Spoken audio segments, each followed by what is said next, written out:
마야 여러분, 충격적인 소식입니다. 2025년 12월 동남아시아 전쟁터에서 중국 방공망이 뚫렸습니다. 중국이 군사 지원한 캄보디아의 최신 대공 미사일 시스템 철옹성처럼 여겨졌던 그 방공망이 단 하루 만에 무력화됐습니다. 군사 전문가들은 시간 문제였다고 입을 모았습니다. 외신 기자는 현장에서 이렇게 증언했습니다. 중국 무기가 실전에서 완패했습니다. 이건 혁명적 사건입니다. 더 놀라운 건 이 모든 걸 뒤집은 무기가 한국산이었다는 겁니다. 태국 공군 소식통은 한국 무기 없이는 불가능했다고 말했습니다. 가격은 미국 무기의 절반, 성능은 그 이상이었습니다. 지금 전 세계가 한국에 주문을 넣고 있습니다. 동남아 전쟁터에서 도대체 무슨 일이 벌어진 걸까요? 지금 바로 그 현장을 보도하겠습니다. 시작에 앞서 좋아요와 구독 눌러주시면 한국의 더 많은 이야기를 소개하는 데에 큰 힘이 됩니다. 안녕하세요. 저는 방콕에서 20년째 활동하고 있는 군사 전문 기자 마이클 톰슨입니다. 오늘 여러분께 들려드릴 이야기는 제가 직접 목격한 동남아시아 전쟁의 시작과 그 속에서 드러난 놀라운 반전에 관한 것입니다. 2025년 5월 말 태국과 캄보디아 국경지대에서 이상한 기류가 감지되기 시작했지요. 처음엔 그저 작은 충돌 정도로 여겨졌습니다. 양국 군인들 사이에 총격전이 벌어졌고 몇 명의 사상자가 발생했더군요. 하지만 7월로 접어들면서 상황이 급변했습니다. 캄보디아 측이 국경 인근에 대규모 병력을 집결시키기 시작한 겁니다. 7월 24일, 그날은 제가 평생 잊지 못할 날이 되었습니다. 캄보디아군이 소련제 다연장 로켓으로 태국 국경 마을을 향해 무차별 포격을 시작했거든요. 학교에 있던 아이들, 주유소에서 기름을 넣던 사람들, 평범한 일상을 보내던 민간인들이 순식간에 희생됐습니다. 최소 11명이 목숨을 잃었고 마을 전체가 불바다가 되었지요. 제가 현장에 도착했을 때 보았던 그 참혹한 광경은 지금도 눈에 선합니다. 태국 정부는 즉각 비상사태를 선포했습니다. 국경 전역에 계엄령이 내려졌고 수만 명의 주민들이 집을 버리고 피난길에 올랐더군요. 푸놈펜 주재 태국 대사가 긴급 소환됐고 캄보디아 대사는 추방됐습니다. 외교 관계가 완전히 단절된 겁니다. 양국 정상은 강경한 입장을 밝혔고 전쟁은 이제 피할 수 없는 수순처럼 보였습니다. 태국군의 대응은 신속했습니다. 공군 기지에서 F-16 전투기들이 긴급 출격 준비에 들어갔지요. 장갑차와 전차 부대가 국경으로 이동했고 포병 부대가 전투 태세를 갖췄습니다. 저는 태국 공군 기지 근처에서 취재하고 있었는데 조종사들의 표정이 심상치 않더군요.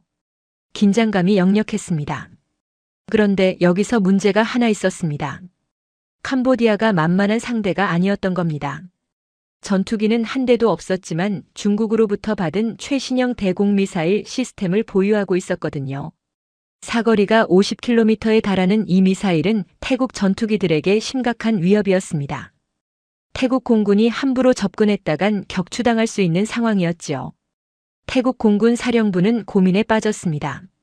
초기엔 이스라엘에서 구매한 레이저 유도폭탄을 사용하기로 결정했더군요. 하지만 이 폭탄의 사거리가 고작 15km였습니다.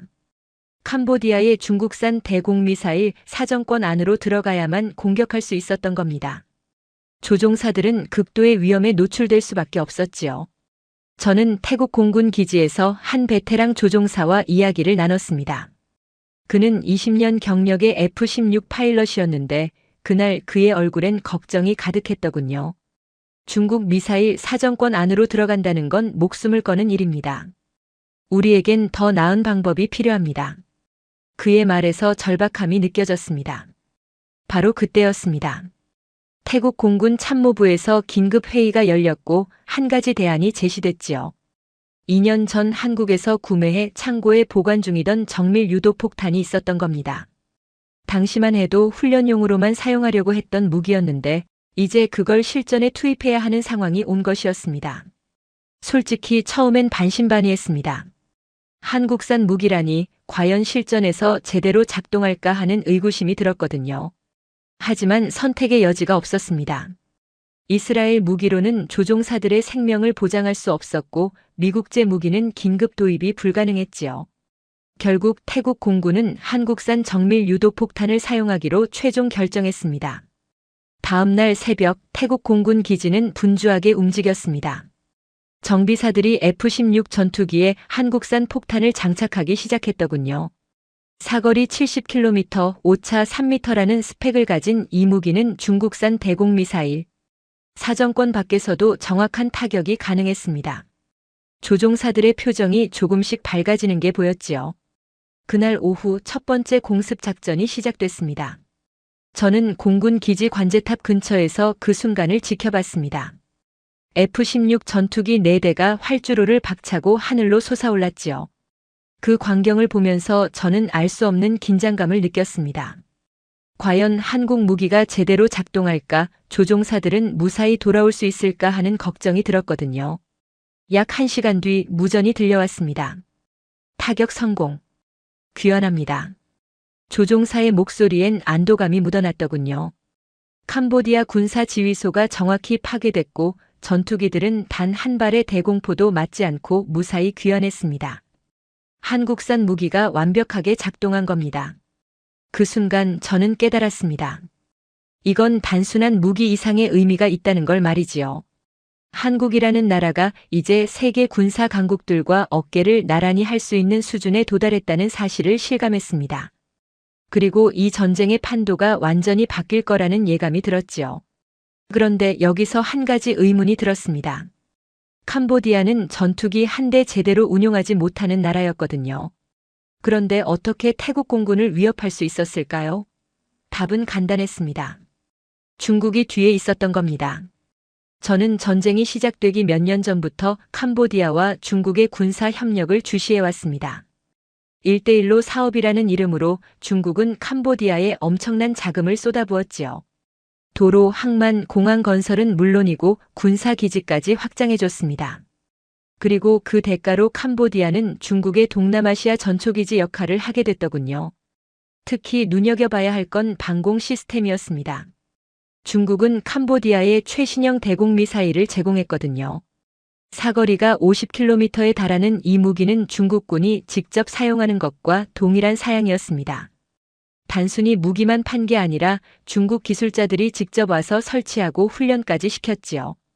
캄보디아 군인들은 중국 본토에서 몇 달씩 교육을 받고 돌아왔습니다. 국경지대를 취재하던 중 저는 이상한 광경을 목격했습니다. 캄보디아 측 진지에 중국어가 적힌 군용 차량들이 드나들고 있었거든요. 현지 주민들 증언에 따르면 중국인으로 보이는 기술자들이 수시로 기지를 방문했다고 합니다. 공식적으론 기술 지원이라고 했지만 실상은 중국이 직접 방공망을 운영하고 있다는 의심이 들었지요. 전쟁 발발 직전 캄보디아는 국경 전역에 대공미사일 기지를 배치했습니다. 레이더 시스템도 최신형이었어요. 태국 전투기가 이륙하면 즉시 포착할 수 있는 수준이었습니다. 한 태국군 정보 관계자는 이렇게 말했더군요. 우리가 상대하는 건 캄보디아군이 아닙니다. 사실상 중국 방공 시스템과 싸우는 겁니다. 실제로 첫 교전에서 그 위력이 드러났습니다. 태국 공군이 정찰기를 띄웠는데 국경에서 40km 떨어진 지점에서 경고 신호가 잡혔거든요. 캄보디아 측 레이더가 태국 항공기를 추적하고 있다는 뜻이었지요. 조종사들은 즉시 회피 기동에 들어갔고 겨우 미사일 사정권을 벗어날 수 있었습니다. 이 사건 이후 태국 공군 사령부는 심각한 고민에 빠졌습니다. 기존 작전 계획으론 캄보디아 방공망을 뚫을 수 없다는 게 명백해졌거든요. 회의실 분위기는 무거웠습니다. 어떤 장군은 중국이 개입한 이상 이건 우리가 감당할 수 있는 수준을 넘어섰다고 말하기도 했지요. 저는 그때 국경마을에서 피난 나온 한 노인을 만났습니다. 그는 평생을 국경에서 살아온 분이었는데 이런 말씀을 하시더군요. 예전엔 캄보디아군 보면 총 하나 제대로 못 쏘는 것들이었는데 요즘엔 다릅니다. 중국 사람들이 와서 뭔가 엄청난 걸 설치하더군요. 밤마다 불빛이 번쩍이고 큰 차들이 드나들었어요. 중국의 의도는 분명했습니다. 캄보디아를 통해 동남아시아에서 영향력을 확대하려는 거였지요. 태국은 전통적으로 미국과 가까운 나라였거든요. 만약 캄보디아가 태국을 압도할 수 있다면 이 지역 전체의 세력 균형이 중국 쪽으로 기울게 됩니다. 군사 전문가들은 이를 두고 대리전의 성격이 짙다고 분석했어요. 태국 정부도 이 점을 잘 알고 있었습니다. 단순히 캄보디아와의 영토 분쟁이 아니라 중국의 팽창주의에 맞서야 하는 상황이었던 겁니다. 하지만 문제는 중국 무기 체계가 생각보다 훨씬 강력하다는 거였지요. 태국군이 보유한 전력만으론 이 방공망을 무력화하기 어려웠습니다. 그래서 더욱 절박했던 겁니다. 중국산 대공미사일 사정권 밖에서 정확하게 타격할 수 있는 무기가 필요했거든요. 이스라엘제 폭탄은 사거리가 너무 짧았고 미국제 무기는 당장 구할 수 없었습니다. 바로 그 순간 한국산 정밀 유도폭탄이 유일한 해결책으로 떠올랐던 겁니다. 저는 태국 공군 기지 경납고에서 한국산 폭탄이 보관된 걸 직접 봤습니다. 겉보기엔 평범해 보이는 폭탄이었지요. 하지만 이 안에 담긴 기술력은 놀라웠습니다. 위성 항법 시스템을 이용해 70km 밖에서도 목표물을 정확히 타격할 수 있었거든요. 오차는 고작 3m. 중국 미사일 사정권 밖에서 안전하게 공격할 수 있다는 뜻이었습니다. 정비사들이 전투기에 이 폭탄을 장착하는 모습을 지켜봤습니다. 그들의 손놀림은 조심스러웠지요. 처음 실전에 사용하는 무기였으니까요. 한 정비사는 솔직히 좀 떨립니다. 하지만 스펙상으론 완벽합니다. 조종사들 목숨을 지켜줄 수 있을 거예요 라고 말했습니다. 중국은 자신들이 제공한 방공망이 절대 뚫리지 않을 거라 확신했을 겁니다. 실제로 그 시스템은 동남아시아에서 가장 강력한 방공망이었거든요. 하지만 그들은 한 가지를 간과했습니다. 한국의 기술력을 과소평가했던 거지요. 머지않아 그 오만함이 어떤 결과를 낳을지 중국도 캄보디아도 전혀 예상하지 못했습니다. 초반 공습 작전은 이스라엘제 무기로 시작됐습니다. 태국 공군은 오랫동안 이스라엘과 군사 협력 관계를 유지해왔거든요. 레이저 유도 폭탄은 검증된 무기였고 실전 경험도 풍부했지요. 당연히 첫 선택지가 될 수밖에 없었습니다. 저는 그날 작전 브리핑에 참관할 기회가 있었습니다. 작전실 벽면에는 캄보디아 군사시설 위치가 표시된 지도가 걸려 있었지요. 빨간색 원으로 표시된 곳이 타격 목표였습니다. 지휘소, 탄약고, 포병 진지 등이었어요. 작전 계획은 치밀해 보였습니다. 출격 명령이 떨어졌습니다. 전투기 2대가 활주로를 박차고 날아올랐지요. 이스라엘제 레이저 유도폭탄을 장착한 상태였습니다. 관제탑에선 긴장된 목소리로 교신이 오가고 있었어요. 조종사들은 국경을 향해 비행했습니다. 그런데 문제가 발생했습니다.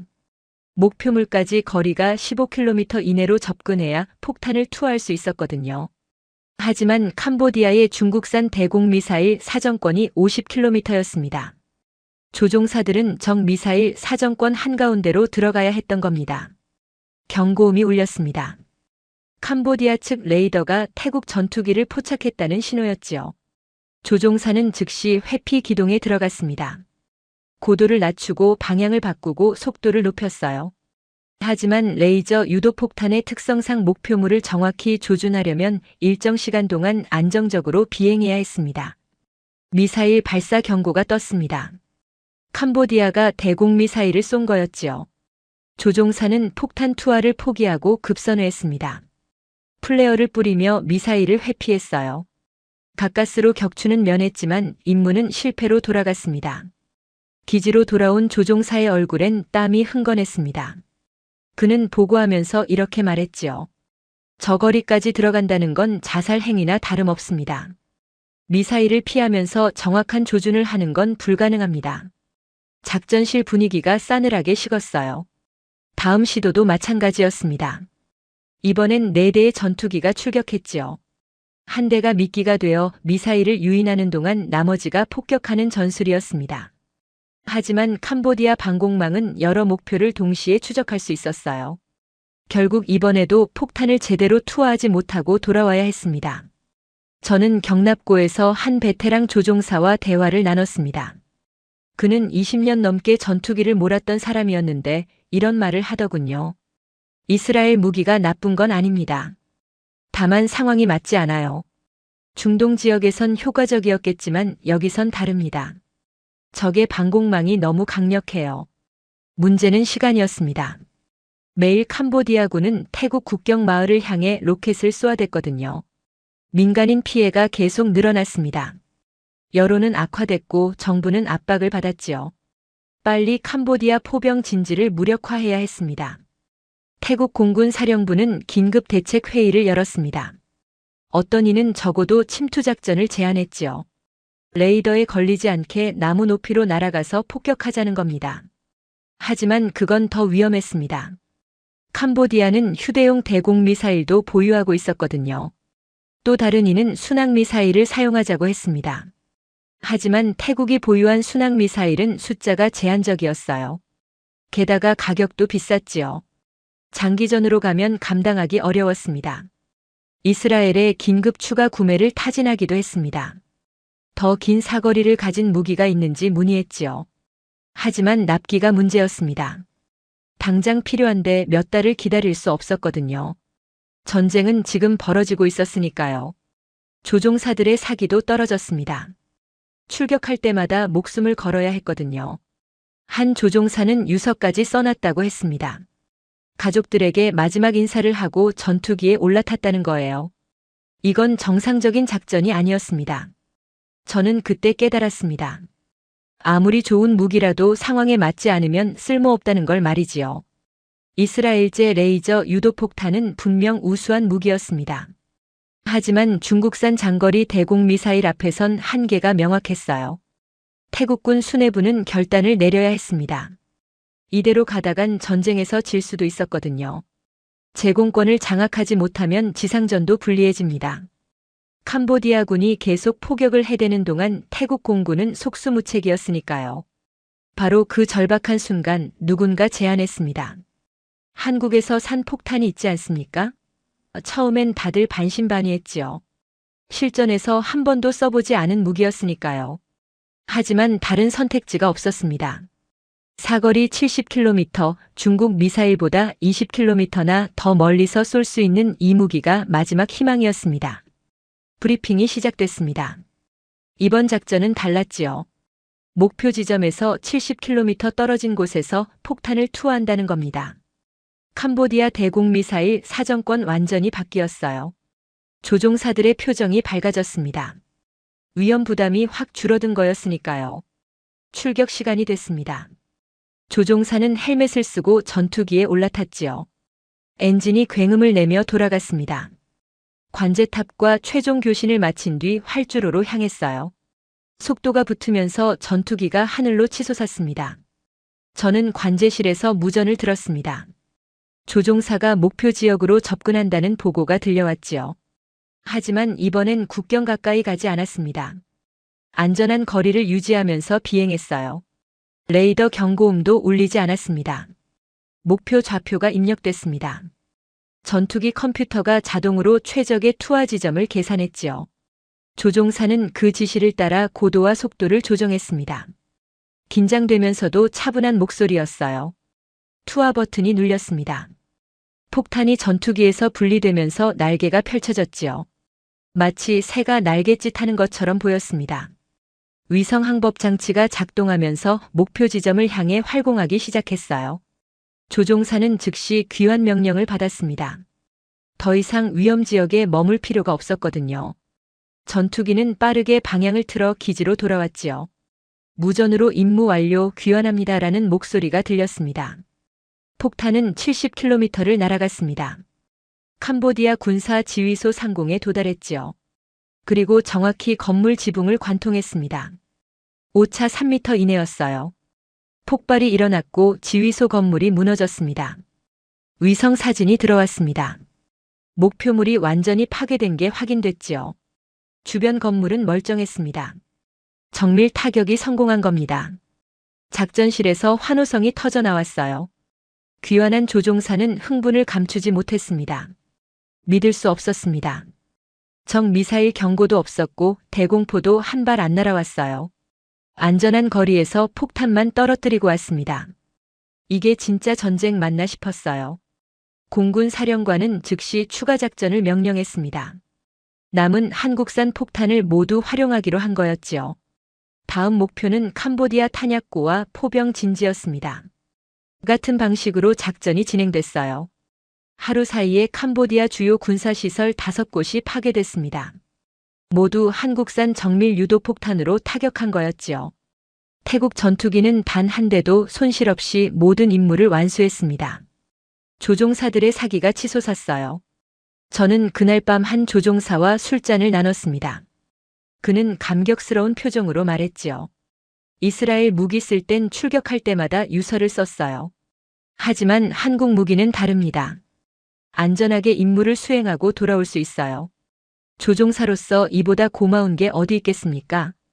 태국 국방부는 긴급히 한국 측에 연락했습니다. 추가 구매를 요청한 거였지요. 20발로는 부족했습니다.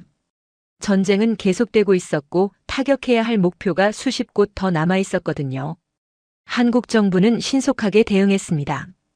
그 소식을 들은 다른 나라들도 움직이기 시작했습니다. 폴란드, 콜롬비아, 필리핀 등이 한국산 정밀 유도 폭탄에 관심을 보였지요. 실전에서 검증된 무기였으니까요. 가격도 미국제의 절반 수준이었습니다. 저는 그때 깨달았습니다. 이건 단순히 한 무기의 성공이 아니라는 걸 말이지요. 한국이 세계 방산 시장에서 새로운 강자로 떠오르는 순간이었습니다. 중국 무기를 압도하고 서방 무기와 어깨를 나란히 하는 기술력을 증명한 겁니다. 한국산 무기의 위력이 입증되자 태국 공군은 본격적인 공세에 나섰습니다.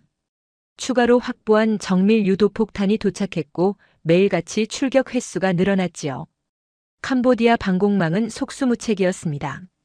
저는 국경 인근 마을에서 그 광경을 목격했습니다. 캄보디아 측 하늘에서 연달아 폭발이 일어났거든요. 먼저 대공미사일 기지가 파괴됐지요. 레이더 시설이 불길에 휩싸였고 미사일 발사대가 산산조각 났습니다. 중국이 자랑하던 방공 시스템이 무너지는 순간이었어요. 흥미로운 건 공격 패턴이었습니다. 태국 공군은 체계적으로 움직였지요. 먼저 레이더 기지를 타격했습니다. 캄보디아군의 눈을 멀게 한 거예요. 그 다음엔 대공미사일 진지를 파괴했습니다. 하늘을 지키던 방패가 사라진 겁니다. 캄보디아군은 대응할 방법이 없었습니다. 중국산 대공미사일은 사거리 50km였지만 한국산 폭탄은 70km에서 날아왔거든요. 미사일을 쏘려고 해도 태국 전투기가 사정권 밖에 있었어요. 손쓸 도리가 없었습니다. 현지 소식통에 따르면 캄보디아군은 혼란에 빠졌다고 합니다. 중국 기술자들이 긴급히 불려왔지요. 방공망을 재가동하려 했지만 이미 핵심 시설이 파괴된 뒤였습니다. 부품을 교체하려 해도 계속 폭격이 이어졌어요. 한 탈영 병사의 증언이 흥미로웠습니다. 우리는 중국 무기가 최고라고 배웠습니다. 어떤 적도 막을 수 있다고 했지요. 하지만 태국 공군 앞에선 아무것도 아니었어요. 미사일은 한 발도 못 쏘고 기지만 파괴됐습니다. 이틀 만에 캄보디아 방공망의 70%가 무력화됐습니다. 국경지대에 배치됐던 대공미사일 기지 12곳 중 9곳이 파괴됐지요. 레이더 시설은 거의 전멸 수준이었습니다. 캄보디아 하늘은 이제 태국 전투기가 마음대로 날아다닐 수 있게 됐어요. 태국 공군은 다음 단계로 넘어갔습니다. 캄보디아 군사 지휘 체계를 타격하기 시작한 겁니다. 사령부 건물, 통신시설, 작전본부 등이 연달아 폭격당했지요. 캄보디아군은 명령 체계가 마비됐습니다. 특히 인상적이었던 건 다리 폭격이었습니다. 캄보디아 포병 부대로 탄약을 운송하던 주요 다리가 정확히 파괴됐거든요. 한국산 폭탄이 다리 중앙 기둥을 직격했고 다리가 무너졌지요. 보급로가 끊긴 캄보디아 포병대는 더 이상 태국을 공격할 수 없게 됐습니다. 저는 태국 공군 작전실에서 실시간 영상을 봤습니다. 드론이 촬영한 화면이었지요. 폭탄이 목표물을 향해 날아가는 모습이 보였습니다. 건물 지붕에 정확히 명중했고 폭발이 일어났어요. 오차가 거의 없었습니다. 작전 장교는 감탄하며 말했습니다. 이 정밀도는 대단합니다. 미국 무기와 비교해도 전혀 뒤지지 않아요. 오히려 일부 기능은 더 뛰어납니다. 조작이 간편하고 전투기 종류를 가리지 않거든요. 캄보디아는 중국에 긴급 지원을 요청했습니다. 새로운 방공 시스템을 보내달라고 했지요. 하지만 중국도 난처한 상황이었습니다. 자국 무기가 실전에서 이렇게 허무하게 무너지는 모습이 전 세계에 방송되고 있었거든요. 중국 군사 전문가들은 충격을 감추지 못했습니다. 한 중국 군사평론가는 한국 무기 기술이 이 정도일 줄 몰랐다고 인정했지요. 중국 내부에서도 자국 방공 시스템의 취약점이 드러났다는 비판이 나왔습니다. 더 큰 문제는 심리적 타격이었습니다. 중국 무기를 쓰던 다른 나라들이 불안해하기 시작한 겁니다. 파키스탄, 미얀마, 라오스 같은 친중 국가들도 의문을 품었지요. 우리가 산 중국 무기도 실전에선 이 모양일까? 하고 말입니다. 반면 한국 무기에 대한 신뢰는 급상승했습니다. 실전에서 검증됐고 중국 무기를 압도했으며 가격까지 저렴했거든요. 완벽한 조합이었지요. 각국 국방부 관계자들이 한국 방산업체에 문의 전화를 걸기 시작했습니다. 저는 한 군사 분석가와 인터뷰했습니다. 그는 이렇게 평가했어요. 이번 전쟁은 방산 시장의 판도를 바꿀 겁니다. 중국 무기 신화가 깨졌고 한국 무기가 새로운 대안으로 떠올랐어요. 가격 대비 성능에서 한국을 이길 나라가 없습니다. 캄보디아 전선은 완전히 무너졌습니다.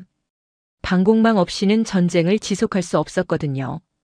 태국 공군이 마음대로 하늘을 장악한 상태에서 캄보디아 지상군은 속수무책이었지요. 매일 군사시설이 파괴됐고 보급로가 끊겼습니다. 국경 마을 주민들은 하늘을 올려다보며 말했습니다. 이제 태국 비행기 소리만 들려도 캄보디아군이 숨어요. 싸울 엄두를 못 내는 겁니다. 제공권을 잃은 군대의 비참한 모습이었지요. 한국산 무기가 만든 결과였습니다. 중국이 심혈을 기울여 구축한 방공망이 며칠 만에 초토화됐어요. 수천만 달러를 들인 시스템이 무용지물이 된 겁니다. 그리고 그 자리를 한국 기술이 차지했습니다. 그해 12월 초 상황이 새로운 국면으로 접어들었습니다.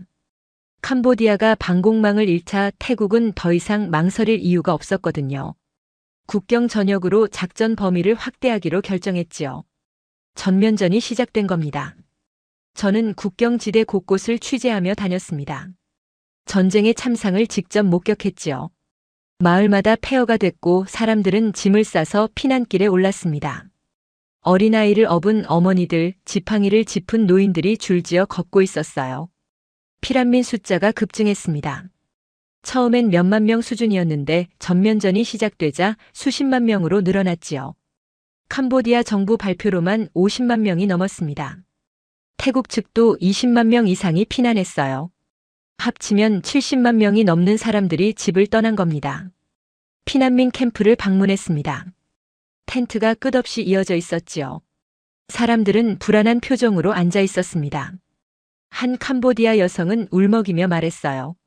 집도 가게도 다 버리고 왔어요. 언제 돌아갈 수 있을지 모르겠습니다. 학교들이 문을 닫았습니다. 캄보디아 교육부 발표에 따르면 1000개가 넘는 학교가 폐쇄됐다고 합니다. 국경 인근 6개 주에 있는 학교들이었지요. 교사 10,000명 가까이, 학생 24만 명이 수업을 못 받게 됐습니다.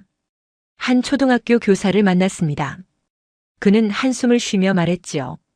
아이들이 제일 불쌍합니다. 공부는커녕 매일 폭격 소리에 떨어야 해요. 트라우마가 심각합니다. 비행기 소리만 들려도 울음을 터뜨리는 아이들이 많아요. 태국 공군은 하루에도 수십 차례 출격했습니다. 더 이상 대공미사일 위협이 없었으니까요. 캄보디아 영토 깊숙이 들어가 군사시설을 폭격했지요. 탄약고, 병영, 훈련소 등이 연달아 파괴됐습니다. 특히 포이펫 지역 폭격이 화제가 됐습니다. 이곳은 캄보디아 국경 도시인데 범죄 조직의 본거지로 악명 높았거든요. 태국인들을 납치해 사기 범죄를 시키는 곳이었지요. 태국 공군이 이 지역을 집중 폭격했습니다. 범죄 조직 건물들이 무너졌습니다. 카지노로 위장한 사기 기지, 납치 피해자들이 갇혀있던 건물 등이 파괴됐지요. 태국 국민들은 환호했습니다.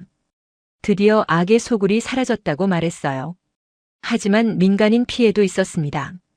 캄보디아 정부는 민간인 사상자가 수십 명에 달한다고 주장했지요. 태국은 군사 목표만 타격했다고 반박했습니다.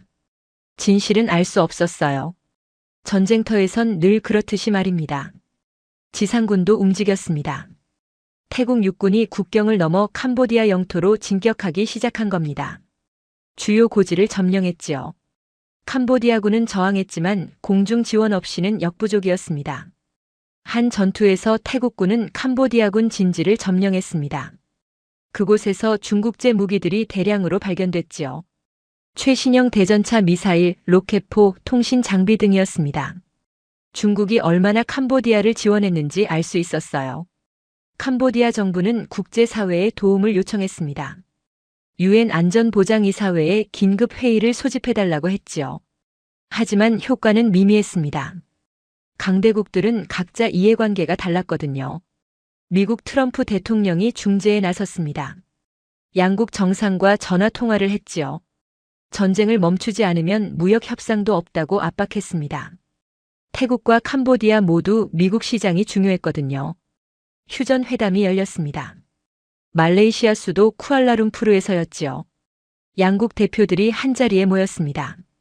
하지만 합의는 쉽지 않았어요.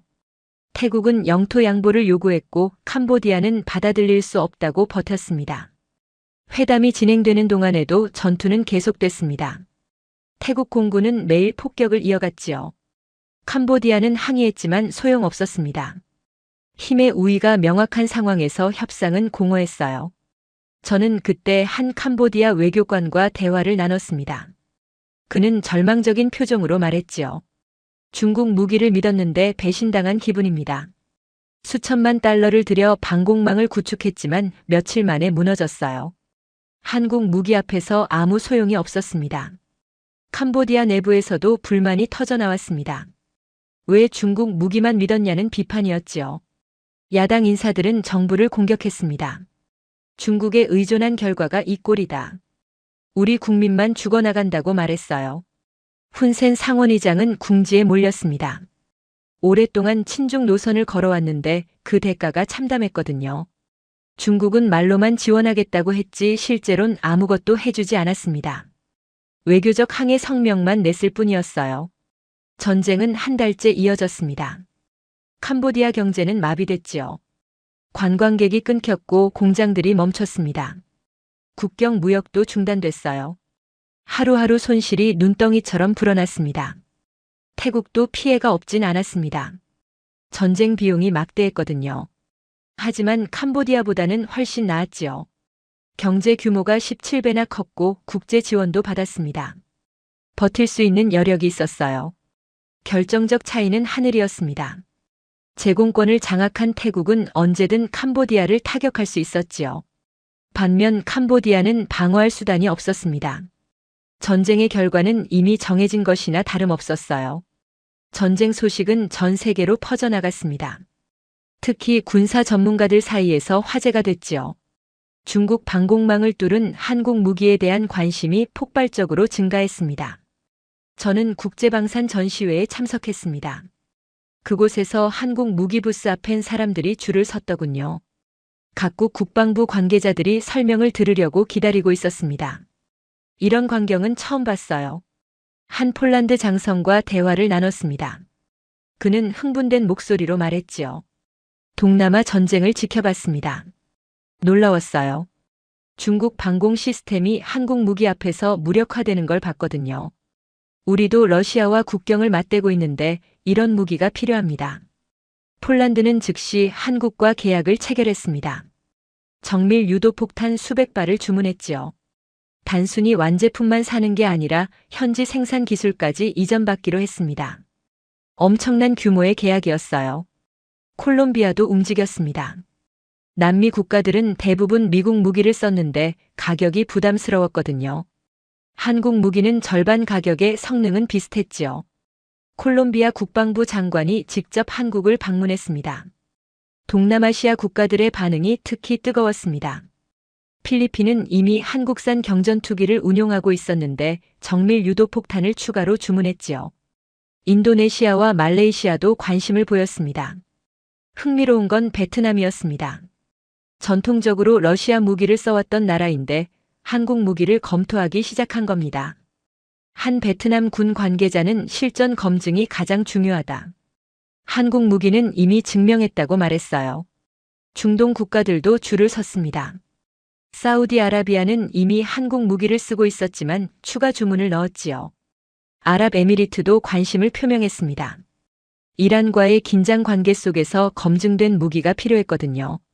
한국 방산 업체들은 주문 폭주로 비명을 질렀습니다. 생산 능력이 수요를 따라가지 못했지요. 공장을 증설하고 인력을 늘리고 생산 라인을 추가했습니다. 그래도 모자랐어요. 한 한국 방산업체 임원과 인터뷰했습니다. 그는 기쁘면서도 부담스러운 표우로 말했지요. 이렇게 주문이 몰릴 줄 몰랐습니다. 밤낮 없이 공장을 돌려도 납기를 맞추기 어려워요. 하지만 행복한 비명이죠. 가격 경쟁력이 핵심이었습니다. 한국산 정밀 유도폭탄은 개당 1억 원 정도였지요. 미국산은 2억 원이 넘었습니다. 절반 가격의 성능은 동급이었어요. 군 예산이 빠듯한 나라들에겐 완벽한 선택이었습니다. 하지만 단순히 가격만은 아니었습니다. 기술 지원이 뛰어났거든요. 한국 기술자들이 현지에 가서 직접 교육했지요. 정비 매뉴얼도 상세했고 부품 공급도 신속했습니다. 사후 관리가 철저했어요. 한 태국 공군 장성은 이렇게 평가했습니다. 미국 무기는 좋지만 까다롭습니다. 소프트웨어 업데이트 하나 하려면 허가받는데 몇 달 걸려요. 한국은 다릅니다. 우리 요구를 즉시 반영해주고 맞춤형 지원을 해줍니다. 유럽 국가들도 주목했습니다. 북유럽 한 나라 국방부 관계자와 대화를 나눴지요. 그는 말했습니다. 러시아 위협이 현실화되면서 방공 능력이 중요해졌어요. 한국 무기가 중국 시스템을 뚫은 걸 봤는데 러시아 것도 비슷할 겁니다. 언론도 들썩였습니다. 국제 군사 전문지들이 한국 무기를 특집으로 다뤘지요. 한국 방산 강국으로 부상 중국 무기 신화를 깬 한국 기술 같은 제목들이 쏟아졌습니다. 한 영국 군사 평론가는 칼럼에서 이렇게 썼습니다. 한국은 더 이상 싼 무기를 만드는 나라가 아니다.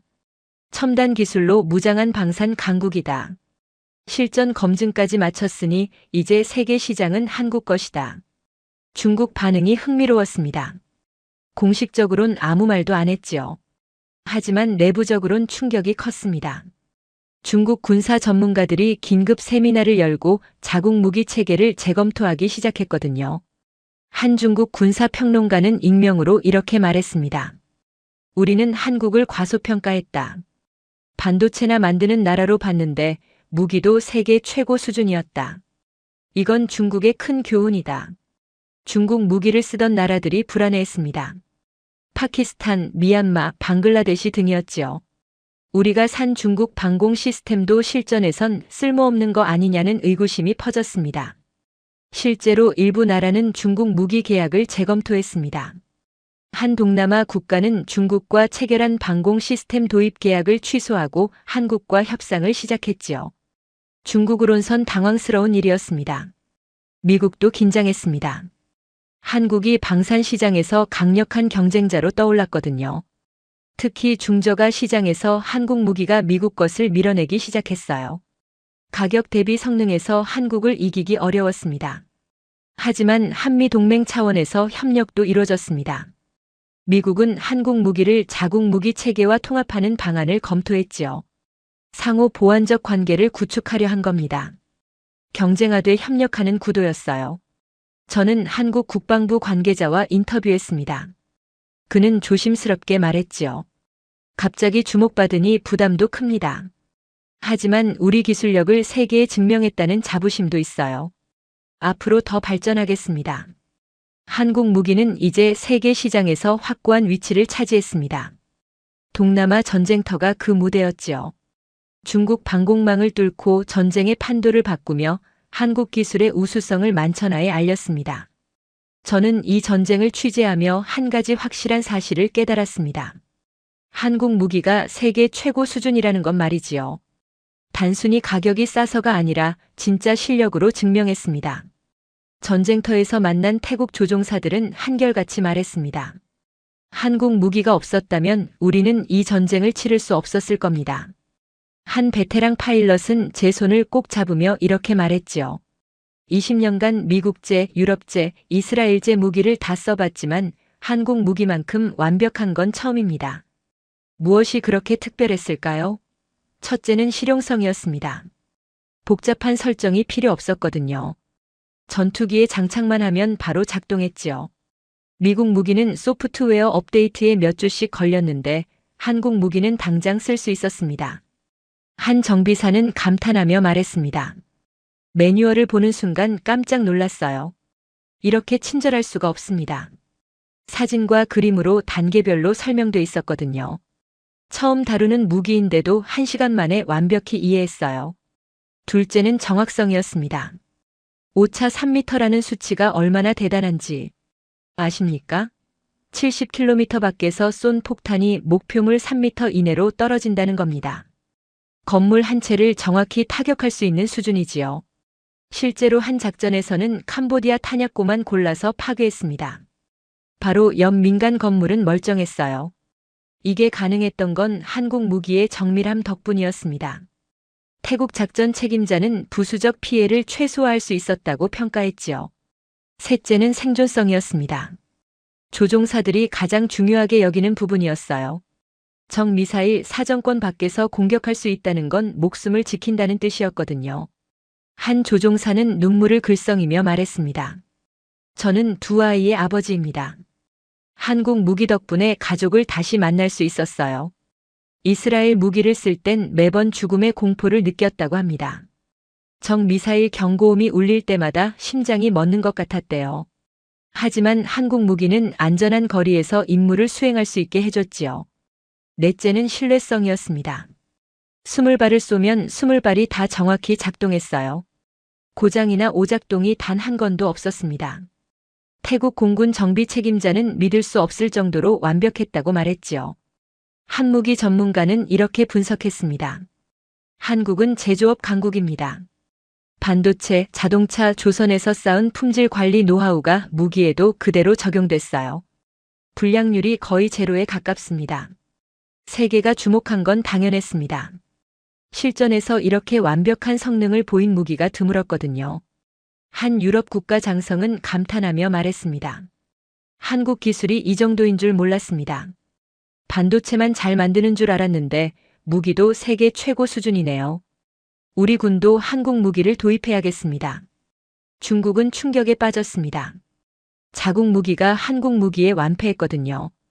중국 군사 전문가들이 긴급 회의를 열었다는 소문이 돌았어요.